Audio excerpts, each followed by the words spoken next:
ఇక్కడ ఏంటంటే మన భారతదేశానికి వచ్చే కెమికల్ కంపెనీలన్నీ కూడా ఇతర దేశాల్లో బ్యాన్ చేయబడి అక్కడ అందరితో బూతులు తిట్టించుకొని వచ్చిన కంపెనీలు ఇక్కడికి వస్తున్నాయి.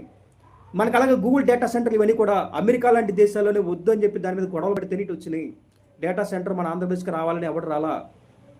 అదేందండి ఇక్కడ ఉన్న ఏ ప్రభుత్వం సరే ఇండియాలోకి వచ్చిన ప్రతిదీ కూడా మన దగ్గర దోచుకొని తీసుకెళ్ళడానికి వచ్చేవాళ్ళు తప్ప మన దగ్గరికి వచ్చి సర్వీస్ చేసుకొని వాళ్ళ లాభాలు పొందాలని ఎవడు రాడు. ఉత్తినే లాభాలు కొట్టుకొని వచ్చేవాడే ఎక్కువ ఉంటారు. వాడికి అవసరం 2 ఎకరాల ల్యాండ్ అవసరం సార్, వాడికి ఒకేసారి 50 ఎకరాలు రాస్తారు, మిగతా 48 ఎకరాలు వీడి పక్కన పెట్టుకుంటాడు, అవుట్ స్టాండ్ పెట్టుకుంటాడు తర్వాత లాక్కోవడానికి.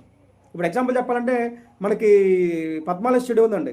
పద్మాల స్టూడియో కానీ అలాగే రామారెడ్డి స్టూడియో కానీ అన్నపూర్ణ స్టూడియోలు కానీ రామోజీ ఫిల్మ్ సిటీ కానీ ఇవన్నీ కూడా గవర్నమెంట్కి పెట్టినప్పుడు ఇవి అన్నీ కూడా ఫ్రీ సర్వీసు, వీళ్ళందరికీ కూడా ఉచితంగా సర్వీస్ చేస్తాం, మేము మీకు ఇచ్చిన దాంట్లో మేము ఏమంటారు ప్రైవేట్ వ్యాపారాలు చేయమని చెప్పి అగ్రిమెంట్లో ఇస్తారు.